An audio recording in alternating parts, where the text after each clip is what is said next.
사도신경하심으로 신앙 고백하겠습니다.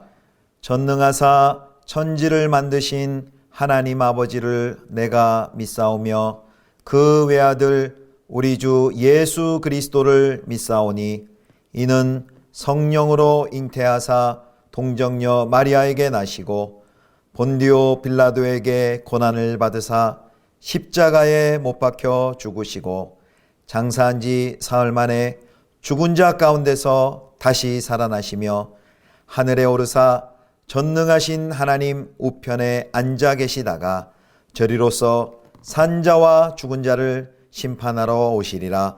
성령을 믿사오며 거룩한 공예와 성도가 서로 교통하는 것과 죄를 사하여 주시는 것과 몸이 다시 사는 것과 영원히 사는 것을 믿사옵나이다.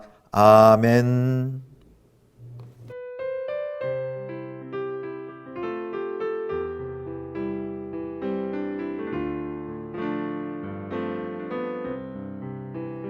예수를 나의 구주 삼고 성령과 피로써 거듭나니 이 세상에서 내 영혼이 하늘의 영광 누리도다. 이것이 나의 간증이요 이것이 나의 찬송일세. 나 사는 동안 끊임없이 구주를 찬송하리로다. 온전히 주께 맡긴 내 영 사랑의 음성을 듣는 중에 천사들 왕래하는 것과 하늘의 영광 보리로다. 이것이 나의 간증이요 이것이 나의 찬송일세.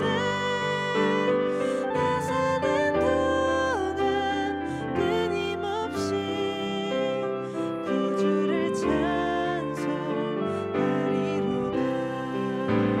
주 안에 기쁨 누림으로 마음의 풍랑이 찬찬하니 세상과 나는 간 곳 없고 구속한 주만 보이도다. 이것이 나의 간증이요 이것이 나의 찬송일세. 나 사는 동안 끊임없이 구주를 찬송하리로다. 이것이 나의 간증이요 이것이 나의 찬송일세. 나 사는 동안 끊임없이 구주를 찬송하리로다.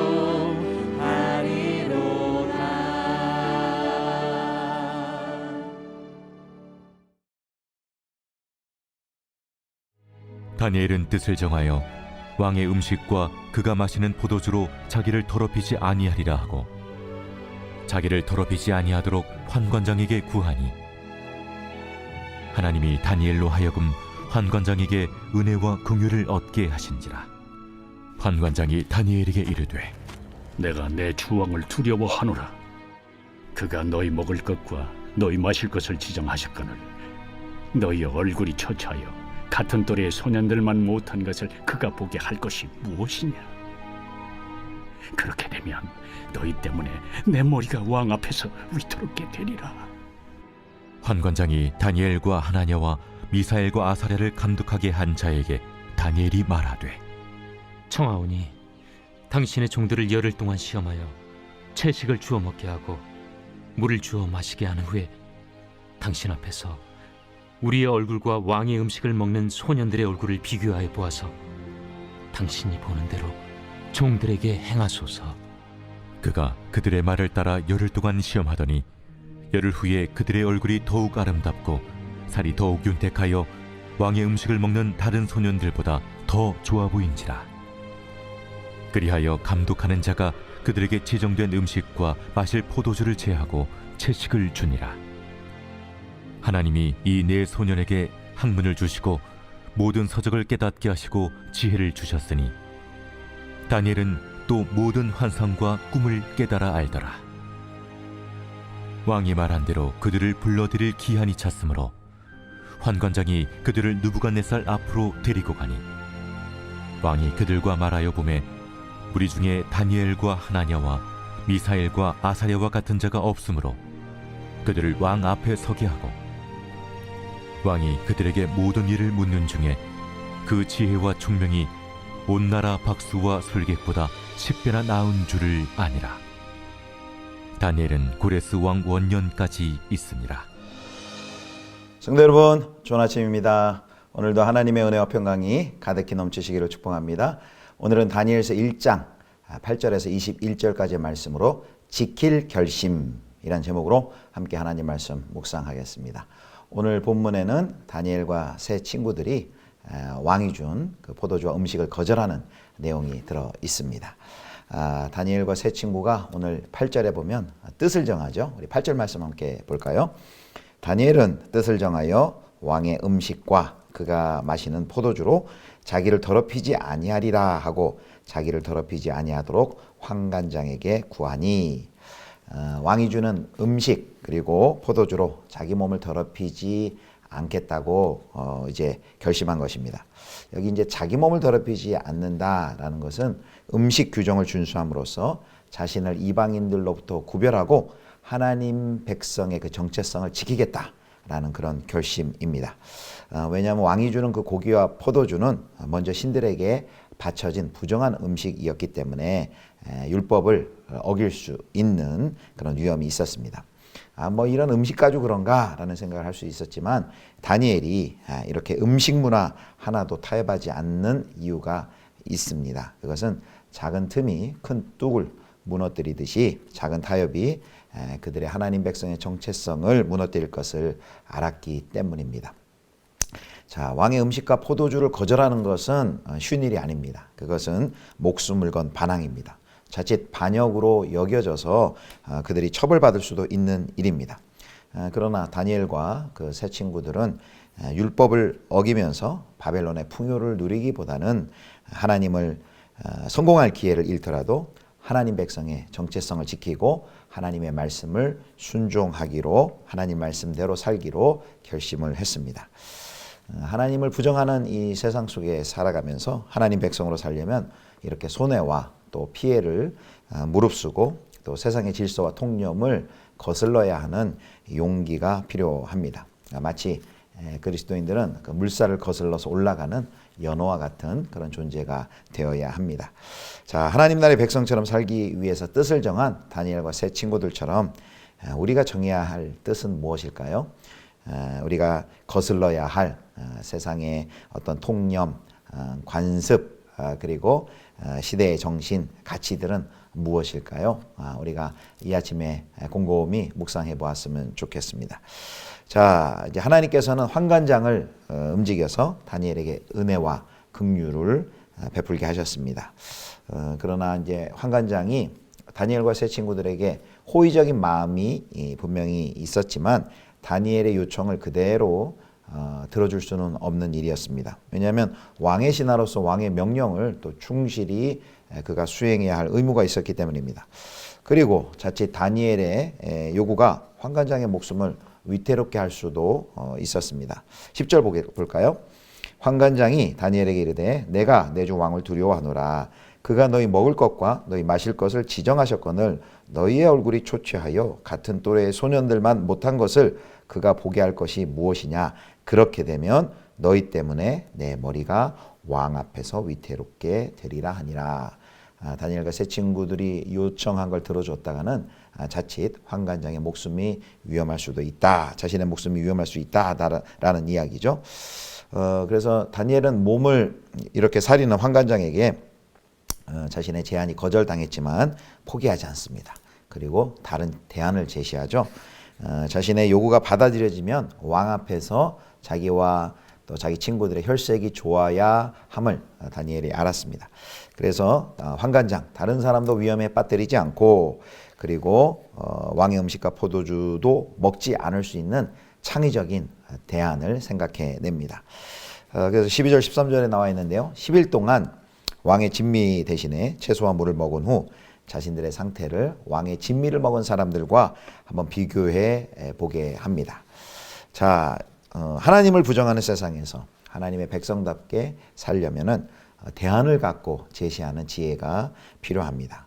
하나님의 뜻대로 살겠다 하는 그 목표, 그 지향성을 포기하지 않고 그리고 더 나은 길을 찾아보아야 합니다. 그런데 이게 말이 쉽지 결코 쉬운 일이 아닙니다. 많은 성도님 여러분 직장 생활 하시기 때문에 뭐 더 잘 아실 것입니다. 그리스도의 직장 생활을 힘들게 하는 것은 뭐 과음으로 인한 회식 문화 정도가 아니죠. 뭐 회사 이익을 위한 부당 거래, 또 거짓말, 상사의 부당한 요구, 또 관례 등 자신의 신앙과 갈등을 일으키는 일들이 산재해 있습니다. 자신의 의지와 상관없이 신앙 윤리에 상반되는 행동을 하도록 만드는 일종의 구조학이 견고하게 직장 안에 자리 잡고 있습니다. 그래서 이런 직장 안에서 또 이런 세상 속에서 창의적인 대안을 가지고서 신앙생활 하기 위해서는 몇 가지 좀 원리가 필요합니다. 첫 번째는 분명한 목표, 지향성, 분명한 목표, 원칙이 필요합니다. 우리가 가야 할 목적지가 분명해야지 우리가 그 방향을 향해 갈 수 있겠죠. 그래서 우리는 그걸 지향성이라고 부를 수 있을 것 같습니다. 그 다음에 이제 원칙을 향해 나아갈 때 우리가 단번에 변화되지 않습니다. 단번에 변화되지 않습니다. 그렇다고 포기하지 않아야 되겠죠. 그래서 점진적으로 그 목표, 우리가 지향한 그곳을 향해서 점진적으로 가야 하는 그 점진성이 우리에게 필요합니다. 그리고 이제 세 번째는 점진성은 일종의 이제 다리 놓기라고 할 수 있습니다. 한 걸음 한 걸음 다리를 놓으면서 가는 것이죠. 그 다음에 이제 세 번째가 지속성입니다. 포기하지 않는 것이 중요합니다. 포기하지 않는 것. 특별히 이 시대는 포기하지 않는 것이 필요합니다. 우리 한국교회 기독교 시대를 이렇게 크게 거칠게 구분하면 순교의 시대, 부흥의 시대, 그리고 쇠퇴의 시대로 나눌 수 있습니다. 처음에 우리 개신교, 우리 한국교회 역사는 순교의 시대였습니다. 이때는 정말 순교하는 것이 가장 큰 신앙의 미덕이었죠. 그러다가 그 순교의 시대가 끝나고 또 6.25 전쟁이 마치고 보릿고개를 넘어 우리 한국교회는 산업화와 더불어서 큰 부흥의 시대를 경험했습니다. 그때는 정말 놀라운 간증과 승리와 성공의 이야기가 가득했죠. 그런데 이 시대는 어떤 시대입니까? 쇠퇴의 시대입니다. 쇠퇴의 시대입니다. 기독교가 비난을 받고 신뢰도가 땅에 떨어진 그런 쇠퇴의 시대에 접어들었습니다. 이런 쇠퇴의 시대에 정말 필요한 것, 포기하지 않는 것입니다. 포기하지 않고 계속해서 그 목적과 목표를 향하여서 계속해서 나아가는 것. 그래서 우리가 이 세상 가운데 살아가면서 하나님 나라 백성의 정체성을 잃지 않기 위해서는 분명한 목적을 가진 지향성, 그리고 점진적으로 그곳을 향해 나아가는 점진성, 그리고 지속적으로 포기하지 않고 나아가는 지속성이 필요합니다. 자, 이와 같이 이 세상 속에서 창의적인 대안을 또 주님의 지혜를 구하면서 나아가시는 성도님들 되시기를 바랍니다. 자, 그 다음에 이제 다니엘과 세 친구 어떻게 되었을까요? 열흘 동안 시험했는데 그들이 왕의 진미, 포도주를 먹은 그 친구들, 소년들보다 더 얼굴이 좋았죠. 그들이 믿었던 것은 바벨론의 물이 좋고 채소가 좋아서 그것을 먹으면 육식보다 채식이 더 우리 얼굴을 밝게 할 것이다. 그걸 믿은 건 아니죠. 바로 하나님의 돌보심과 은혜를 그들이 믿었던 것입니다. 그래서 하나님께서는 그들의 믿음에 화답하셨습니다. 그리고 그들에게 은혜를 베풀어 주시죠. 그래서 오늘 본문에 보면 하나님께서 그들과 함께 하시고 그들을 돕고 그들의 필요를 채워주신다는 것을 여러 대목에서 우리에게 보여줍니다. 먼저 환관장에게 은혜와 긍휼을 얻게 하는 것, 그것도 하나님께서 다니엘과 세 친구를 위해서 하나님께서 환관장의 마음을 움직여 주신 것이죠. 그리고 물과 채소만 섭취했는데도 다른 소년들보다 혈색이 더 좋도록 그들의 건강을 돌보신 것, 그것도 하나님께서 그들에게 은혜를 베푸신 것입니다. 또 세 친구는 왕궁 교육에서도 하나님의 돌보심을 경험합니다. 이 3년은 긴 시간이 아닙니다. 그 짧은 기간에 갈대아의 그 언어를 익히고 학문을 배워서 지혜자가 된다는 것은 거의 불가능에 가까운 일입니다. 그런데 하나님께서는 이 소년들에게 하나님께서 지혜를 주셨습니다. 그래서 학문에 능하게 하시고 그 3년 안에 그 모든 것들을 잘 감당할 수 있도록 하나님께서 도와주셨습니다. 특별히 17절에 보면 다니엘에게는 환상과 꿈을 깨달을 수 있는 능력까지도 하나님께서 허락하십니다. 우리가 뭘 할 수 있습니까? 하나님께서는 부르신 백성이 부름받은 대로 살아갈 수 있도록 함께하여 주시고 그들을 도와주시고 그들의 필요를 채워주십니다. 우리가 신실한 믿음 때문에 분명 세상에서 살면서 고난을 받을 것입니다. 그리고 신앙인들은 다니엘처럼 이렇게 성공과 승리로 그 결과가 나타날 수 있지만 또 어떤 분들은 또 가장 최고의 영광인 스데반처럼 순교의 자리까지도 나아갈 수 있을 것입니다. 그런데 분명한 것은 그 결과가 어떤 모양으로 나타나듯 분명한 것은 하나님께서는 그 부르심에 맞게 충분하고 적절한 은혜를 부어주십니다. 그래서 이 세상 속에 살아가실 때마다 그 하나님의 도와주시는 은혜, 하나님의 돌보시는 그 은혜를 사모하시고 주님의 도우심을 구하시기를 축복합니다. 자, 이제 마지막 보겠습니다. 이제 3년간의 교육 과정이 끝나자 환관장이 교육생들을 이제 느부갓네살 왕 앞에 데려가죠. 이제 보고하는 것이죠.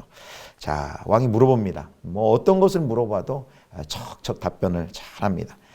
지혜와 성경에는 지혜와 그들이 가지고 있는 총명이 다니엘의 그 모든 박수와 술객보다 20절에 보면 10배나 뛰어나다라고 합니다. 어떻게 지혜를 측량할 때 10배인지 알 수 있습니까? 10배라는 것은 완전수입니다. 그만큼 그들의 능력이 다니엘의 박수와 술객보다 비교할 수 없을 정도로 뛰어남을 이렇게 설명하고 있는 것입니다.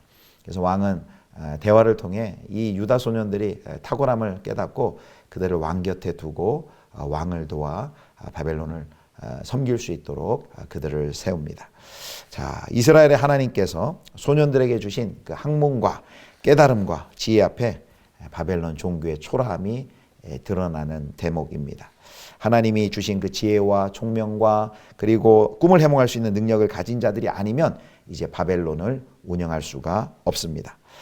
지금까지는 바벨론의 신들에게 마치 이스라엘의 하나님께서 패한 것처럼 그렇게 보이는데 하나님께서는 이 네 소년을 통해서 바벨론 왕궁에서 다시 당신의 능력을 과시하고 계십니다. 그럼으로써 여전히 하나님께서는 온 세상을 다스리고 계심을 이렇게 보여주고 계십니다. 이 땅에서는 마치 강대국이 온 세상을 다스리는 것처럼 보입니다. 그리고 자본이 세상을 쥐락펴락하는 것처럼 보입니다. 최첨단 무기가 군사력이 이 세상을 다스리는 것처럼 우리 눈에는 보입니다. 그러나 그렇게 보일지라도 온 세상을 다스리고 통치하시는 분은 누구십니까? 바로 우리 주 하나님이신 줄 믿으시기를 축복합니다.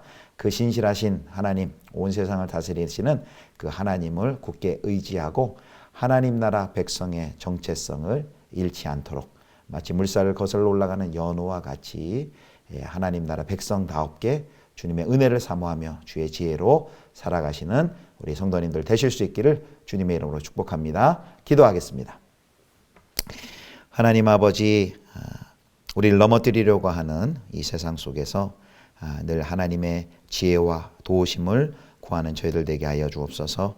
마치 물살을 거슬러 올라가는 연호와 같이 새 속에 우리가 우리의 가치와 또 우리의 믿음을 저버리지 않게 하여 주시고 하나님을 믿는 굳건한 믿음 가지고 주님 주시는 지혜로 잘 감당하며 승리할 수 있도록 은혜를 베풀어 주시옵소서. 감사드리며 우리 주 예수 그리스도의 이름으로 기도드립니다. 아멘. 주기도문 하시겠습니다. 하늘에 계신 우리 아버지여, 이름이 거룩히 여김을 받으시오며 나라의 임하옵시며 뜻이 하늘에서 이룬 것 같이 땅에서도 이루어지이다. 오늘날 우리에게 일용할 양식을 주옵시고 우리가 우리에게 죄 지은 자를 사하여 준 것 같이 우리 죄를 사하여 주옵시고 우리를 시험에 들게 하지 마옵시고 다만 악에서 구하옵소서. 대개 나라와 권세와 영광이 아버지께 영원히 있사옵나이다. 아멘.